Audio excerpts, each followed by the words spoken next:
1년 전 지하철 2호선 구의역에서 승강장 안전문을 고치다가 전동차에 치여 숨진 김군을 추모하는 행사가 오늘 열렸습니다.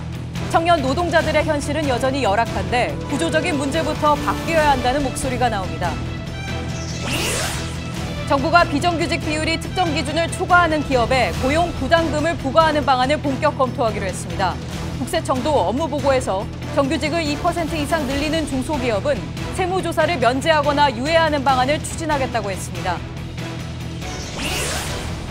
장관 후보자들의 위장 전입 문제를 놓고 야당은 문재인 대통령이 공직배제 5대 원칙의 공약을 어겼다며 직접 해명하라고 촉구했습니다. 청와대는 야당이 무리한 요구를 하고 있다고 선을 긋고 야당 지도부를 설득하는 작업에 들어갔습니다.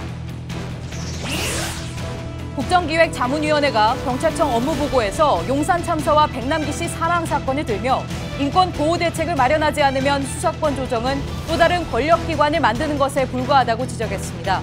경찰은 인권 침해 문제를 개선하겠다고 밝혔습니다. 돈봉투 만찬과 관련해 법무부와 대검찰청 합동감찰반이 당시 참석한 일부 검사들을 대면 조사했습니다. 감찰에 착수한 지 열흘째인데 핵심 인물인 이영렬 전 서울중앙지검장 등은 부르지 않은 것으로 알려져 속도가 더디다는 지적이 나옵니다. 에너지를 쓰던 자동차가 수소로 에너지를 만드는 시대로 현대자동차. 시청자 여러분, JTBC 뉴스룸입니다. 컵라면, 숟가락, 그리고 공구, 지하철 2호선 구의역에서 승강장 안전문을 수리하다 숨진 19살 김군의 유류품 기억하시죠? 끼니도 못 챙기고 하루 종일 일에만 매달렸던 김군이 매달 손에 쥐는 돈은 140만 원이 채 안 됐습니다. 김군이 떠난 지 꼭 1년이 됐습니다. 하지만 지금도 위험의 외주화, 비정규직화는 여전히 달라진 게 없습니다. 오늘 구의역에 시민들이 다시 모였습니다. 이제는 달라져야 한다. 목소리를 높였습니다. 최승기 기자가 취재했습니다. 왜 거기 사발면이 들어있어? 하루 종일 끼니를 굶어가며 일했다고. 하루 일과를 솔직하게 엄마나 아빠한테 그렇게 이야기를 해줬다면 정말 저희는 당장 그만두라고 했을 겁니다. 구의역 희생자 김군은 그렇게 시간에 쫓기며 일하다 숨졌습니다. 1년이 지났지만 또 다른 김군은 한둘이 아닙니다. 대기업 협력업체의 해외 공장에서 일했던 이혁진 군은 당시 김군 가방에서 나온 컵라면을 보고 울컥했다고 합니다. 컵라면 있는 거 보고서 아, 나도 이렇게 밥을 라면으로 먹고 하는데 하면서 좀 얘도 나랑 같이 일했구나 하면서. 수당도 제대로 못 받는 야근을 밥 먹듯 했던 임군이 그린 공장의 그림 속에선 시계 바늘이 새벽 2시를 가리키고 있습니다. 일이 좀 많을 땐 새벽 2시 넘어서까지도 일하고 그냥 거의 30시간 정도 일을 해봤어요. 네, 하루에 거의 30시간? 새로운 일을 찾고 있지만 임군이 선택할 수 있는 일들은 많지 않습니다. 8시간은 너무 꿈인 것 같고 하루에 12시간 이상은 일을 안 했으면 좋겠어요. 공업고등학교에서 용접을 배운 전모군은 현장 실습을 나간 공장에서 무거운 부품만 날라야 했습니다. 용접 시켜달라는 계속 이야기를 했는데 자기가 이제 회사에서 제일 독하다고 하시면서 제가 웃으면서 사람도 자른다고 하시면서 매일같이 이어지는 해고 협박에 입을 다물었지만 몸과 마음만 다친 뒤 퇴사해야 했습니다. 고강도 저임금 노동을 참아내면서 같은 직장에 계속 다니는 것도 쉽지 않습니다. 중증 환자의 재활치료를 돕는 작업치료사들은 스스로를 난민이라 부릅니다. 소모품이라고 얘기하는 것만큼이나 퇴사를 자꾸 권유하고 이런 분위기들이 대학교에서 이미 쏟아져 나오는 신입들이 있는데 얘네는 돈을 싸게 주고 일을 고용하면 되잖아요. 갑의 위치에 있는 병원 측이 꺼리기 때문에 환자를 돌보다 몸이 망가져도 산재 신청조차 쉽게 하지 못합니다. 50일 동안 이틀 쉬는 등 열악한 노동 환경을 못 견디다 지난해 10월 이한빛 PD가 스스로 목숨을 끊기도 했습니다. 이 PD 역시 구의역 희생자 김군을 안타까워했다고 합니다. 비정규직의 문제라든가 노동 착취의 문제라든가 이런 거에 대해서 굉장히 안타까워하면서 우리보다도 더 많이 아파했죠. 이 씨의 부친은 이제 청년 노동 문제 고발에 앞장서고 있습니다. 사회적으로 공론화해서 또 다른 위안부, 제2의 위안부 이런 희생들이 이제는 없어야 되겠다는 생각으로 이 씨와 같은 마음으로 오늘 구의역에 다시 시민들이 모였습니다. 시민들은 김군을 추모하며 청년 노동 문제가 해결될 때까지 서로의 곁에서 힘을 나누겠다고 약속했습니다. JTBC 최승기입니다. 문재인 정부는 비정규직 문제 해결에 속도를 내고 있습니다. 비정규직이 일정 비율을 넘기는 대기업에는 고용 부담금을 부과하는 방안을 적극 검토 중입니다. 이지은 기자가 취재했습니다. 문재인 대통령은 최근 집무실에 일자리 상황판을 설치하면서 대기업의 비정규직 일자리를 파악하라고 지시했습니다. 그다음에 재벌 그룹들의 일자리 동향, 이 개별 기업별로 우리가 파악할 수 있게 하고 비정규직을 많이 보유하고 있는, 많이 사용하고 있는 어떤 기업들의 비정규직 심리가 좀 드러나게끔. 이 같은 방침에 따라 민간 부문에서 비정규직이 일정 비율을 넘는 대기업에 고용 부담금을 부과하는 법안이 본격 추진될 것으로 보입니다. 지난해 말 국회 환경노동위에 보고된 용역 보고서를 준용한다면 비정규직 고용률이 11%를 넘는 300인 이상 기업에 7천만 원에서 많게는 1억 원을 부과할 경우 5천억 원가량의 부담금을 거둘 수 있습니다. 이를 비정규직의 정규직 전환 지원금으로 활용한다는 식입니다. 이용섭 일자리위원회 부위원장은 페널티 성격의 고용 부담금 부과를 어떻게 할 것인지 검토하고 있다며 일률적인 잣대로 규제하기보다 실태 조사를 통해 합리적 법안을 마련할 방침이라고 말했습니다.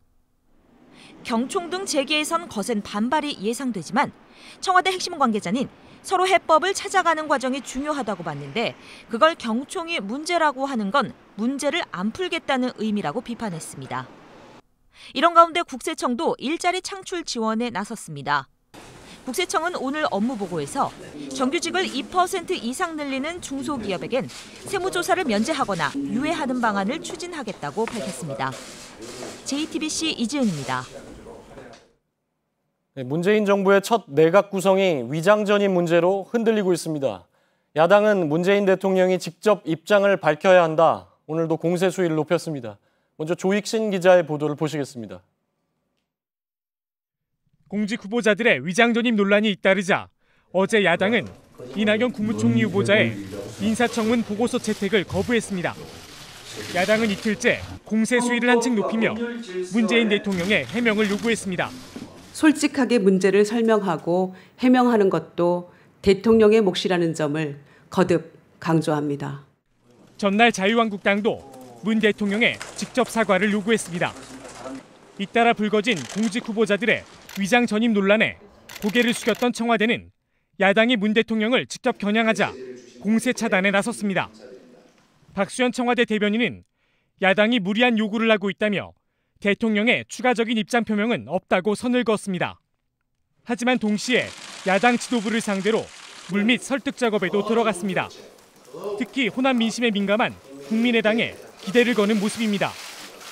야당들은 다음 주 초 의원총회를 열어 최종 당론을 결정할 예정입니다. 이낙연 후보자의 임명 동의안 표결 시한은 다음 달 1일입니다. JTBC 조익신입니다. 문재인 정부가 첫 시험대에 오른 이낙연 총리 후보자의 인준 문제, 취재 기자와 좀 더 얘기를 나눠보겠습니다. 정치부 이윤석 기자가 나와 있습니다. 자, 이윤석 기자, 야당은 대통령이 직접 사과를 해라 그런 거잖아요. 그럴 가능성이 있습니까? 네, 일단 그럴 가능성은 없어 보입니다. 청와대 고위 관계자의 얘기를 좀 들어봤는데요. 비서실장이 이미 사과하고 양해까지 구했기 때문에 대통령의 직접 사과 요구는 지나친 정치 공세다 이렇게 말했습니다.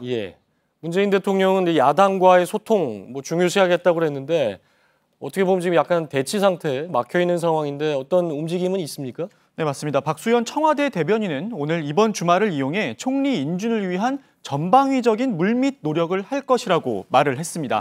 그러니까 비공개로 야당을 설득하는 작업을 하고 있다는 말입니다.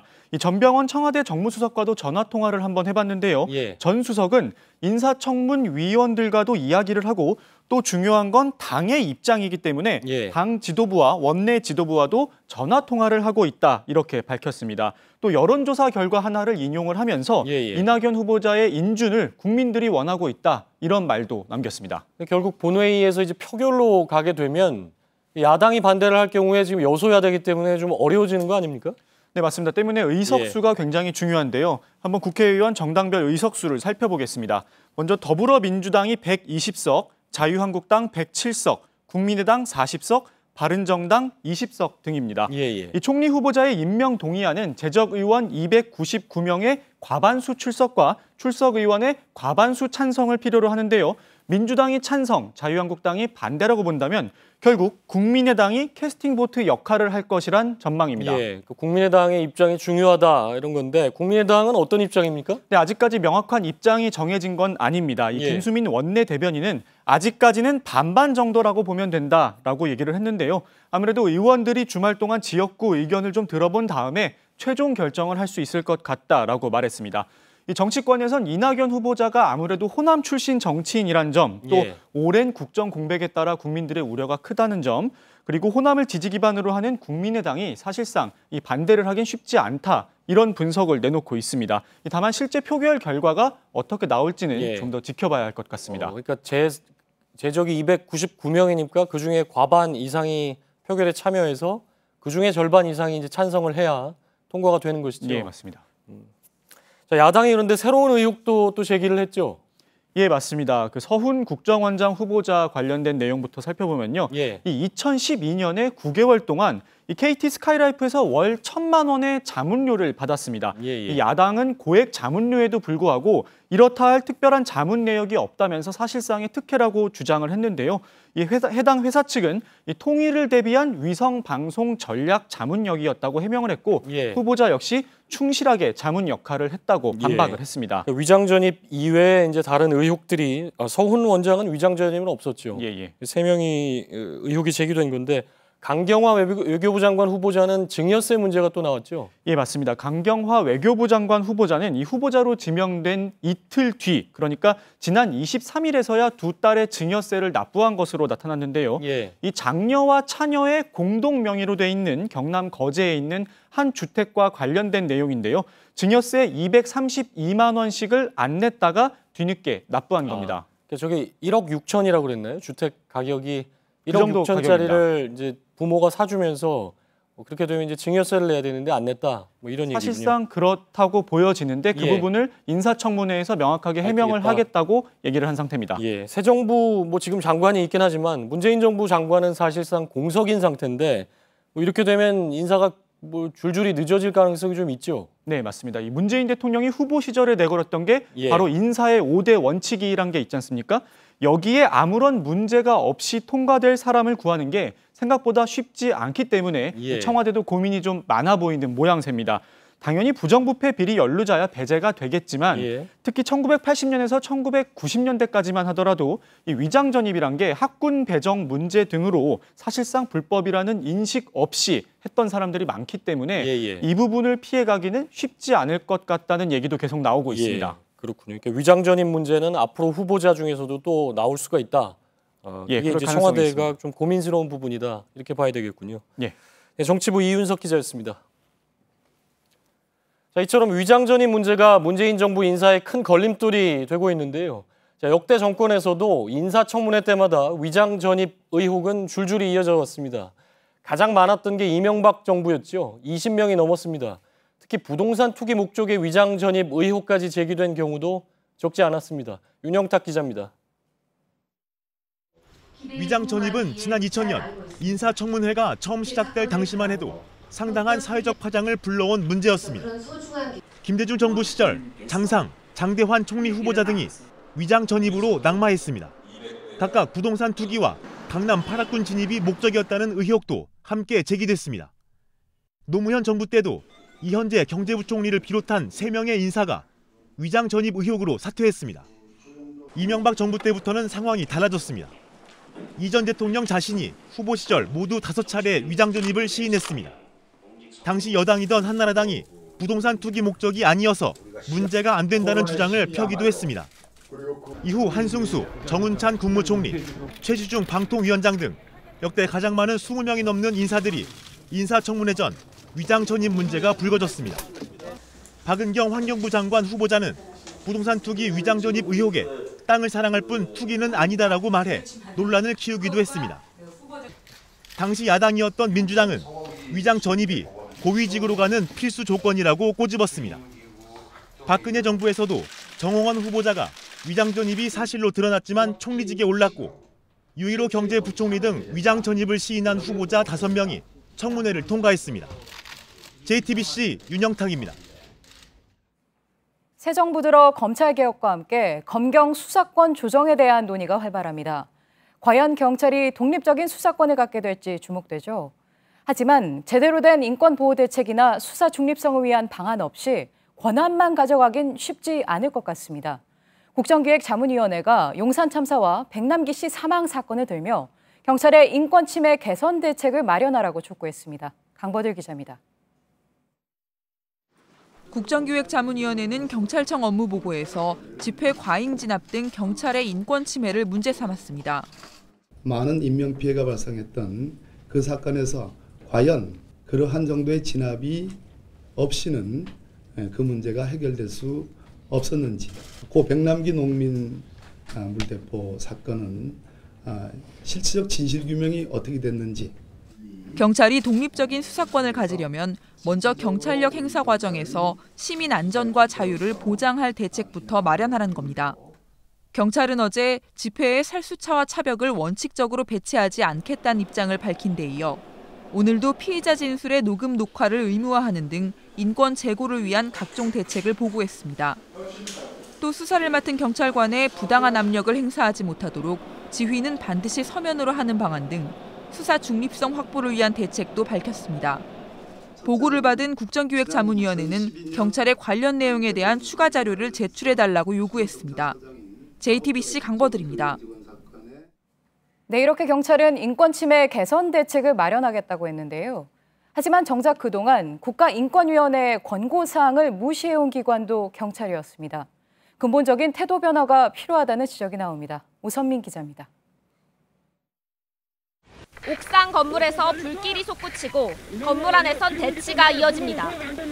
재개발에 반대하던 세입자들이 농성을 시작한 지 25시간 만에 경찰 진압이 시작된 겁니다.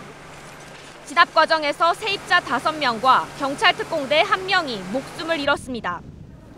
2009년 1월 용산 참사 당시 상황입니다.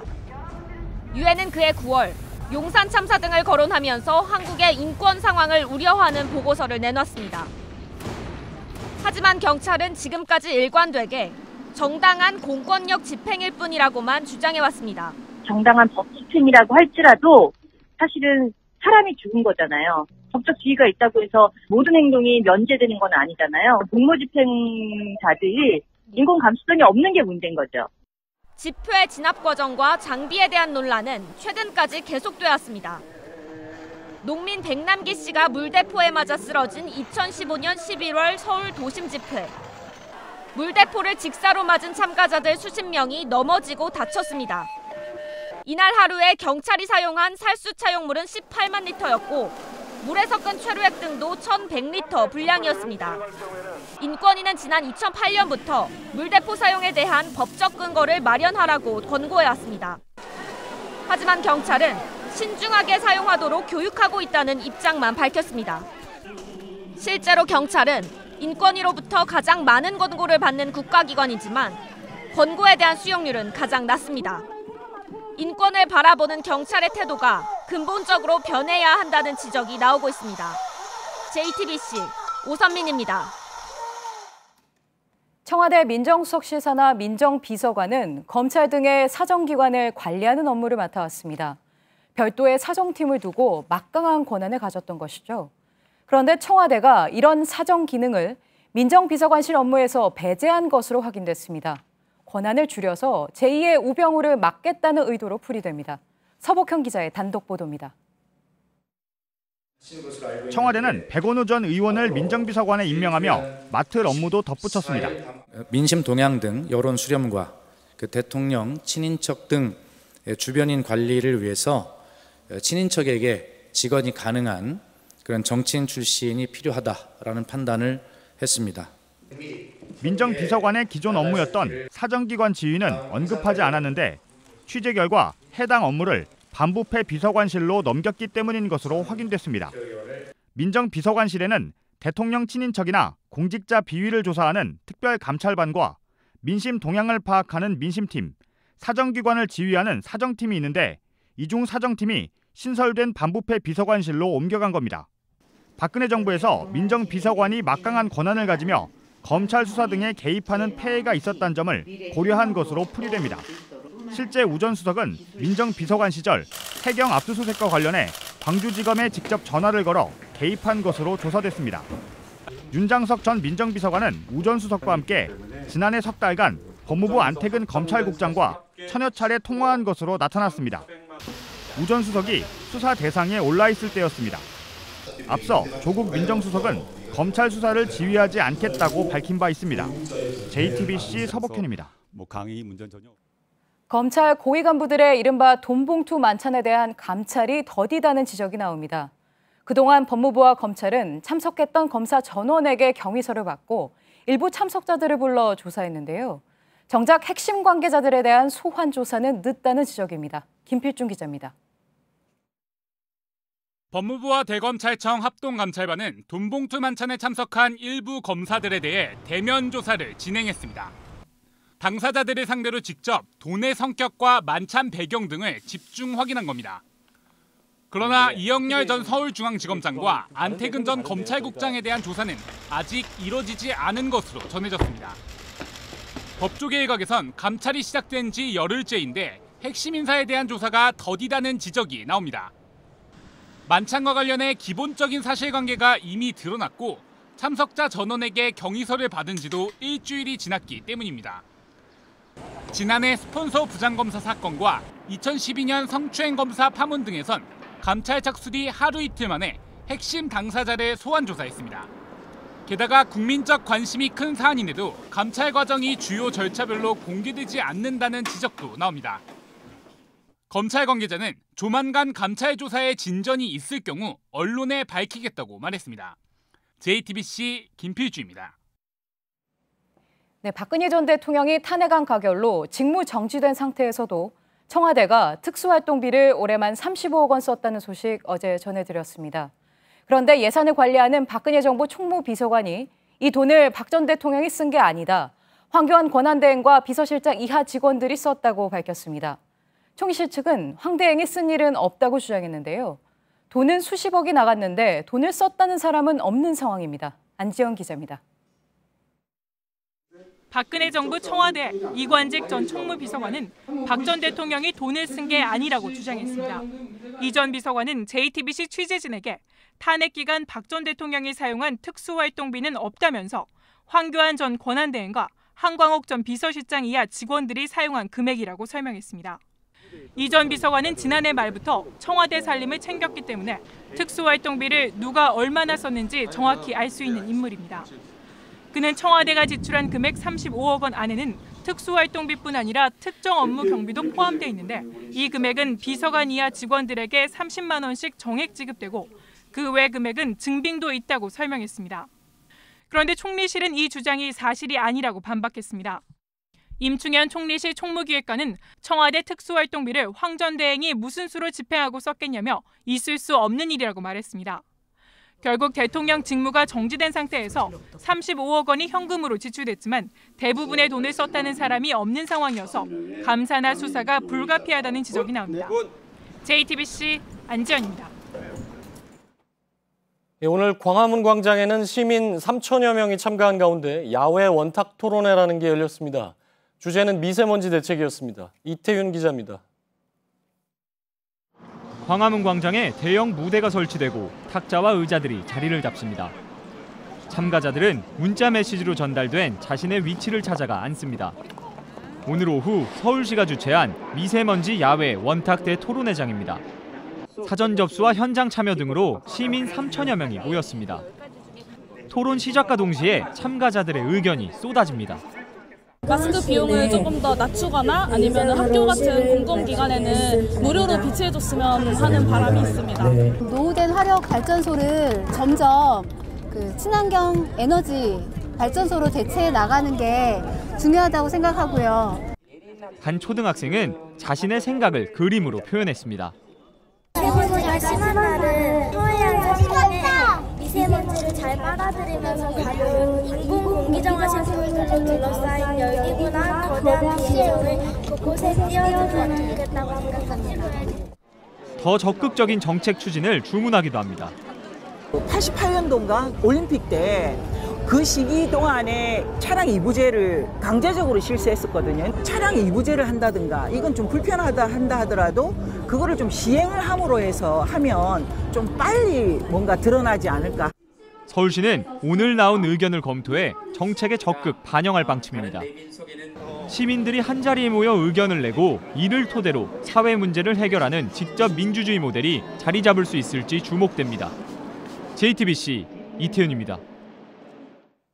문재인 정부가 청년 실업 또 일자리 창출 대책의 재원 마련을 위해서 고소득자 증세 계획에 착수했습니다. 현재는 연간 5억이 넘게 버는 사람에게 40% 이상의 세율을 적용하고 있지요. 고소득자 기준을 3억 넘게 버는 사람으로 낮춰서 세금을 많이 내는 사람 수를 늘리겠다는 겁니다. 안희근 기자입니다. 국정기획자문위원회 김태년 부위원장은 JTBC 취재진을 만나 고소득자 대상 증세 작업에 착수했다고 밝혔습니다. 올해 안에 소득세법을 개정해 최고세율을 올리겠다는 겁니다. 현재 소득세는 5억 원 초과 소득자에 대해서 40% 세율을 적용 중인데 이걸 3억 원 초과 시 42%로 조정하는 게 목표입니다. 대통령 직속 일자리위원회의 이용섭 부위원장도 증세를 시사했습니다. 실은 이명박 박근혜 정권을 거치면서 부자 감세하면서 세금이 많이 깎였습니다. 그래서 고액 소득자 이분들을 중심으로 해서 적정하게 세금을 거두면 이에 따라 당장 오는 7월 기획재정부가 발표할 세법 개정안에 소득세율 인상안이 담길 가능성이 큽니다. 다만 공약집에서 함께 언급됐던 법인세율 인상은 2단계로 추진될 전망입니다. 일단 대기업에 대한 비과세 혜택을 줄여본 뒤 그래도 세원이 부족하면 법인세 최고세율을 노무현 정부 때인 25%로 환원하는 걸로 가닥을 잡은 겁니다. 현재 법인세 최고세율은 이명박 정부 때 낮춰놓은 22%입니다. 국정기획자문위는 재정기획 수립 TF를 꾸려 이 같은 내용의 증세 로드맵을 다음 달 말까지 완성할 계획입니다. JTBC 안의근입니다. 정부가 부동산 시장 과열을 막겠다면서 이른바 11.3 조치를 내놓은 지 반년이 넘었습니다. 그 사이 서울 아파트값 상승세는 잠시 멈칫했는데 올 초부터 다시 오르기 시작했습니다. 특히 이번 달의 인상폭 심상치 않다는 지적이 나오고 있습니다. 강나현 기자가 취재했습니다. 서울 아파트값이 최근 일주일 사이 0.3% 올랐습니다. 113 대책 직전인 지난 가을 이후 가장 높은 수치로 대선 직전 상승률과 비교하면 10배에 이릅니다. 올 초부터 소폭 오름세로 접어들긴 했지만 이번 달 유독 상승폭이 큽니다. 집값 상승을 이끈 건 재건축 시장입니다. 강남과 강동 지역 일부 재건축 단지는 한 달 사이 수천만 원에서 많게는 억 단위로 가격이 올랐습니다. 내년부터는 조합원이 얻은 이익에 세금을 물리는 초과이익 환수 제도가 시행되기 때문에 이를 비켜갈 수 있는 일부 재건축 단지의 인기가 높아진 겁니다. 재건축이 이끈 상승세가 일반 아파트까지 영향을 미치면서 새 아파트와 분양권 가격도 덩달아 뛰고 있습니다. 새 정부 출범으로 경기 부양에 대한 기대감도 높아지면서 전문가들은 이 같은 오름세가 당분간 이어질 것으로 전망합니다. 하지만 문재인 대통령이 가계부채 관리를 위해 부동산 대출 상환 기준을 강화하겠다고 약속해온 만큼 새 정부의 대응책에 따라 상승 곡선에 변화가 생길 가능성도 고려해야 한다는 분석입니다. JTBC 강나현입니다. 한국인 선원이 탑승한 선박이 소말리아 해상에서 해적으로 의심되는 선박으로부터 추격을 당하는 일이 벌어졌습니다. 다행히 해적을 따돌리기는 했는데 해군 청해부대가 출동할 정도로 긴박한 상황이었습니다. 이주찬 기자입니다. 한국 시간으로 오늘 새벽 0시 20분쯤 한국인 선원 3명과 인도네시아인 선원 18명 등 21명이 승선한 원양어선 한 척이 우리 당국에 구조를 요청했습니다.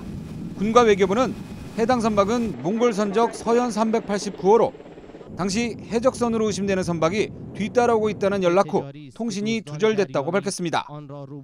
사건이 발생한 지점은 오만 샬랄라 남동쪽 1,400km 해상으로 해당 선박은 인도네시아를 출발해 오만으로 향하던 234톤 규모 오징어잡이 어선입니다.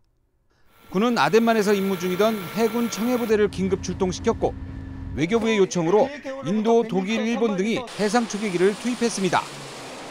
피랍으로 의심됐으나 통신 두절 17시간 만인 오후 5시 23분쯤 해당 어선과 통신이 다시 연결됐고 선원과 선박 모두 안전한 것으로 최종 확인됐습니다.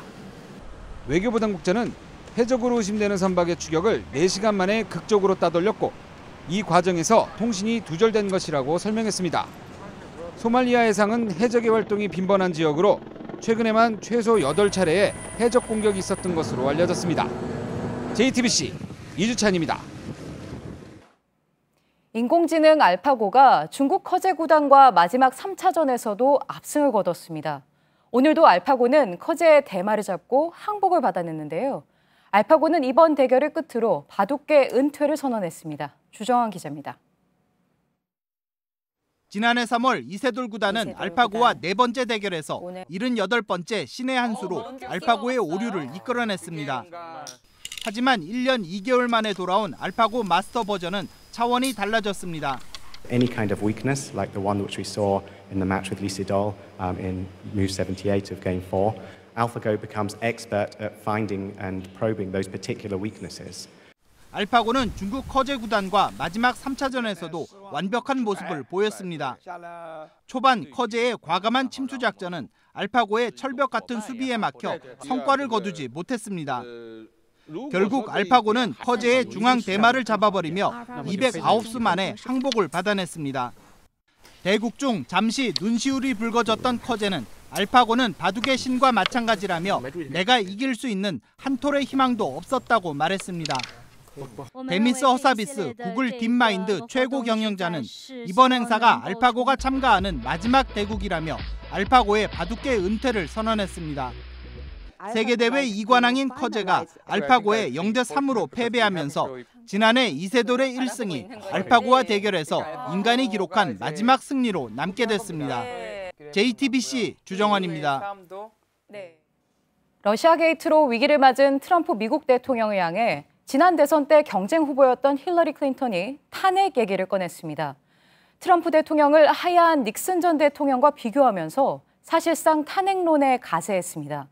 이런 가운데 트럼프 대통령의 맞사위 쿠슈너가 이번 게이트의 핵심 인물로 부상할 조짐입니다. 최병건 특파원입니다. 힐러리 클린턴이 모교 졸업식에서 포문을 열었습니다. Man whose presidency would eventually end in disgrace with his impeachment for obstruction of justice. 트럼프 대통령을 하야한 닉슨에 비교하며 같은 선상에 올린 겁니다. 탄핵론 지지 발언이나 다름없습니다. 러시아 게이트 의혹은 트럼프의 맞사위인 제러드 쿠슈너로 향하고 있습니다. 워싱턴 포스트는 쿠슈너가 지난해 12월 초 주미 러시아 대사를 만나 비밀 채널 구축을 제안했다고 폭로했습니다. 러시아 커넥션 특검 수사가 다음 주 개시될 예정인 가운데 쿠슈너가 게이트의 핵심으로 부상할 가능성에 또 다른 파장을 예고하고 있습니다. 위기의 트럼프 대통령은 첫 해외 순방에서 만회를 하려 했지만 계속 구설에 오릅니다. 부인 멜라니아가 이탈리아에서 입은 51,500달러, 우리 돈 5,700만 원가량의 재킷이 도마에 올랐습니다. 한 매체는 평범한 미국인 가구의 연소득에 해당하는 옷을 입었다고 지적했습니다. 탄핵이라는 말이 곳곳에서 등장하며 트럼프 대통령의 위기는 점점 커지고 있습니다. 워싱턴에서 JTBC 최병건입니다. 하늘에 펼쳐지는 별똥별 쇼, 그리고 우주 장례식. 상상해 보셨나요? 인공위성을 이용해서 우리가 곧 누리게 될 서비스입니다. 인공위성을 싣는 로켓의 발사 비용이 낮아지면서 서비스는 더 다양해지겠죠. 우주가 일상 속으로 들어온 풍경을 이한주 기자가 담았습니다. 머리 위로 별똥별이 쉴 새 없이 떨어집니다. 긴 꼬리와 함께 하늘을 가로지르며 한 폭의 그림을 그려냅니다. 좀채 보기 어려운 장관이지만 빠르면 2019년부터 주문만 하면 언제든 하늘을 배경으로 펼쳐지게 됩니다. 인공위성에서 다양한 빛깔을 내는 입자들을 대기권으로 발사해 유성우를 재현하는 겁니다. 불꽃놀이보다 400배 넓은 지역에서 볼 수 있고 실제 별똥별보다 감상하는 시간도 3-4배에 달합니다. 인공위성을 이용한 우주 장례식도 기획되고 있습니다. 고인의 유골을 캡슐에 넣은 뒤 인공위성에 실어 쏘는 방식입니다. 발사된 위성은 지구 궤도를 최대 2년간 돌다 별똥별로 떨어지게 됩니다. 유족들은 위성이 지구를 도는 동안 스마트폰으로 위치를 확인할 수 있습니다. 이런 서비스들은 모두 비싼 비용이 문제였지만 최근 인공위성 발사 비용이 획기적으로 줄어들면서 상용화를 앞두고 있습니다. 스페이스 X사에서 재활용 로켓 발사에 성공한 데 이어 3D 프린터로 만든 로켓 엔진도 시험 발사됐습니다. 발사 비용은 최대 12분의 1 수준인 500만 달러, 우리 돈 56억 원까지 떨어질 것으로 기대됩니다. JTBC 이한주입니다. 여름만 되면 중국에서 떠밀려오는 괭생이 모자반은 제주도의 골칫거리입니다. 올해도 어김없이 어촌과 해수욕장에 유입되기 시작해 우려를 낳고 있습니다. 최충희 기자입니다. 제주시 애월읍 해안에 길이가 2에서 3km에 이르는 갈색띠들이 몰려들고 있습니다. 중국 남동부에서 몰려온 해조류 괭생이 모자반입니다. 어선들은 수쿠류에 감기는 이 해조류를 피하느라 진땀을 빼고 아예 항포구에는 발이 묶인 배들도 보입니다. 수쿠류에 감겨버리면은 몸만 떼면은 후미로 이렇게 떼면은 또 떼지는데 국물하고 저거 섞어서 감겨버리면은 뗄 수가 없어. 이거 따면 뭐 그렇게 골치 아파 이거. 한 해 300만 명이 찾는 제주 해수욕장들도 개장을 앞둔 상태에서 습격을 받았습니다. 네, 바닷가에서 냄새도 나고 걷기가 힘들 정도로 파리도 꼬여 있고 너무 시급하게 빨리 치웠으면 좋겠습니다. 제주도는 해변에 100여 명을 배치해 수거에 나섰지만 역부족입니다. 제주산 참모자반과 달리 먹을 수도 없어서 더 골칫거리입니다. 중국 동부 해안 주로 저장성에서 탈락된 모자반은 쿠로시오 주축보다는 쿠로시오 좌측, 서측에 집중해서 모이면서 바람과 해류에 따라서 제주도와 우리나라 남해안 쪽으로 북상하는 경우가 많이 있습니다. 현재 6km 길이의 괭생이 모자반 덩어리가 제주 서쪽 해역에서 발견됐는데 2에서 3주 내로 해안까지 몰려올 것으로 보여 우려는 더욱 커지고 있습니다. JTBC 최충일입니다. 5.18 광주 민주화 운동이 뉴욕 유엔 본부에서 열린 첫 국제 세미나에서 전 세계 민주주의의 모델로 조명됐습니다. 현지 시간으로 26일 학자와 5.18 희생자 유족 등이 함께한 세미나에서 참석자들은 광주의 민주, 인권, 평화의 정신은 세계인이 공유하는 숭고한 가치가 되고 있다고 말했습니다. 전국교직원 노동조합이 오늘 서울 대학로에서 결성 28주년 기념 전국교사 결의대회를 열었습니다. 이들은 교육부가 정교조를 법의 노조라고 통보한 것을 비난하면서 새 정부는 이를 철회하고 교원의 노동 기본권을 보장해야 한다고 주장했습니다. 전국 시도 교육감들이 유아와 초등학생 대상 학원의 일요일 휴무제를 국회에 건의하기로 했습니다. 중고교생까지 포함한 휴일 휴무제를 추진하다가 적용 범위를 줄였지만 한국학원총연합회는 부모의 자녀 교육권 침해로 위헌 소지가 있다며 반발했습니다. 미국 국방부가 오는 30일 북한 미사일 공격을 염두에 두고 대륙간 탄도미사일 요격 시험을 실시한다고 AP통신이 보도했습니다. 미국 본토에 대한 북한의 미사일 공격 방어 요격 훈련은 이번이 처음입니다. 한편 아사히 신문은 미군 관계자를 인용해 칼빈스노와 로널드 레이곤호에 이어 니미츠 항모가 서태평양으로 이동할 것이라고 전했습니다. 항모 세 척의 동시 전개는 매우 이례적으로 북한 도발 억제의 목적이 있다고 분석했습니다. 네, 우리 배드민턴 대표팀이 세계 최강을 가리는 국가별 대항전에서 4년 만에 결승에 진출했습니다. 오늘 태국과의 4강 대결에서 3대1로 승리했는데요. 20대 초반의 신세대들이 활약하면서 세대 교체의 전망을 밝게 했습니다. 전효희 기자입니다. 남자 단식 세계 랭킹 1위에 오른 손한호가 묘기에 가까운 수비를 선보입니다. 각도 큰 스매싱은 상대 코트 구석을 찌릅니다. 태국 선수는 실수를 연발하며 스스로 무너졌습니다. 우리 대표팀은 첫 게임 혼합 복식에선 졌지만 두 번째 게임인 남자 단식에서 이기며 1승 1패를 만들었습니다. 세 번째 게임 남자 복식에 나선 최솔규와 서승재는 모두 20대 초반 대학생입니다. 이번 대회에서 처음으로 호흡을 맞췄지만 이용대의 뒤를 이을 복식 유망주로 떠올랐습니다. 대표팀은 네 번째 게임에서 여자 단식 간판 성지연이 승리하자 코트 위를 빙빙 돌며 결승 진출을 자축했습니다. 역시 한국은 남자 복식이 강국이구나. 그래서 또 한 번 애들 선수들한테 놀라움을 이번에 더 많이 느낀 것 같습니다. 당초 우리 대표팀은 이번 대회에서 8강도 쉽지 않다는 평가를 받았습니다. 하지만 신세대 선수들의 활발한 플레이로 이용대가 없는 우리 대표팀의 세대 교체 전망을 밝게 했습니다. 대표팀은 내일 14년 만에 우승에 도전합니다. JTBC 전영입니다.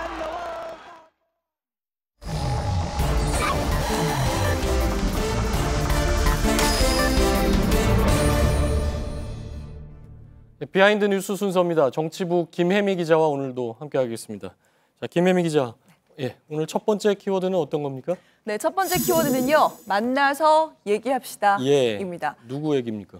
네, 아직 만나기로 정한 건 아니고요. 마음만 오갔습니다. 예. 문재인 대통령과 마크 저커버그 페이스북 CEO가 그 주인공입니다. 오늘 문 대통령이 마크 저커버그에게 이렇게 페이스북으로 답장을 보냈습니다. 만나서 온라인 소통에 대해서 생각을 나누고 싶다. 조만간 만나기를 희망한다. 이런 내용이었는데요. 한글로 돼 있네요. 네, 저 밑에 영어로 또 나와 있습니다. 예. 바로 또 여기에 저커버그가 문 대통령과 연결돼서 페이스북으로 연결돼서 반갑다. 취임을 축하하고 곧 만나길 바란다고 이렇게 또 댓글을 굉장히 달았습니다. 근데 문재인 대통령에게 저커버그가 먼저 뭐 당선 축하한다 이런 메시지를 보냈었죠? 네, 약 일주일 전에 이제 이메일을 보냈습니다. 당시 이메일을 좀 보시면요. 사람 중심의 4차 산업혁명 추진에 전적으로 공감을 한다. 그러면서 그때도 빨리 대통령을 만날 수 있기를 희망한다 이렇게 썼습니다. 서로 공개적으로 이렇게 만나고 싶다라는 얘기를 한 만큼요. 머지않아 두 사람의 만남이 좀 될 것으로 보입니다. 실제 이제 저커버그는요. 근데 2013년에 박근혜 전 대통령을 와서 만난 적이 있습니다. 이렇게 청와대를 찾아와서요. 그래서 당시에 ICT라든가 창조 경제에 대해서 이제 얘기를 좀 나눈 적이 있습니다. 에어컨을 안 틀어서 뭐 땀이 막 옷에 다 젖었다, 옷이 땀에 젖었다, 뭐 이런 얘기가 있었죠. 그거밖에 기억이 안 나네요, 저는. 네. 저커버그 최근에 하버드대 축사도 이제 화제가 됐었죠? 네, 그렇습니다. 저커버그가 원래 하버드를 중퇴했잖아요. 그런데 이번에 12년 만에 명예 박사 학위를 받았습니다. 그래서 그 자리에서 이 목표라는 걸 주제로 해서 축사를 했는데요. 그 일부를 좀 먼저 들어보시죠. For our society to keep moving forward, we have a generational challenge to not only create new jobs, but create a renewed sense of purpose. 네, 뭐 미래를 위한 목적 의식이 중요하다. 뭐 이런 내용인데요. 문재인 정부가 강조하는 사람 중심의 4차 산업혁명 이런 부분과 좀 맥이 닿아 있는 부분이 있는 것 같습니다. 자, 두 번째 키워드 볼까요? 네, 두 번째 키워드는요.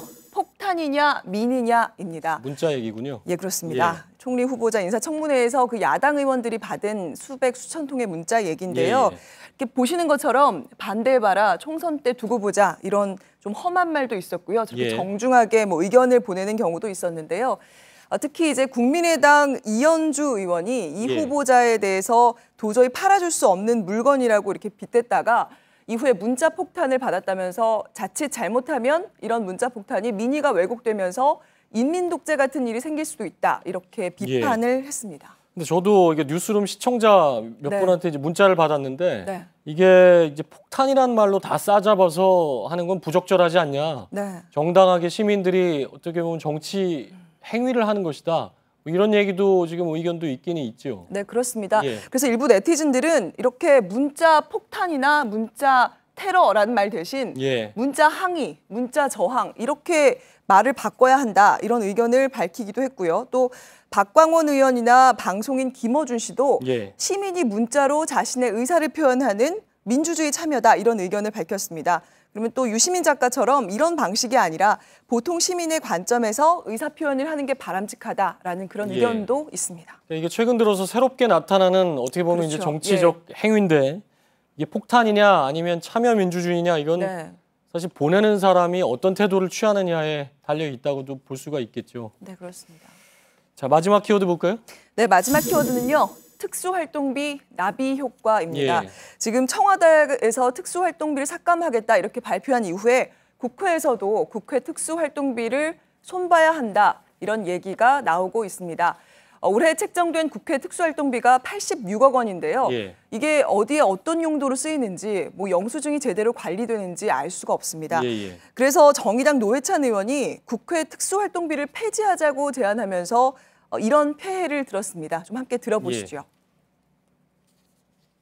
홍준표 전 경남지사는 2008년 국회 운영위원장을 할 때 매달 국회 대책비로 지급된 4, 5천만 원을 전부 현금화해서 받고 쓰고 남은 돈은 집사람에게 생활비로 주었다고 말해서 예.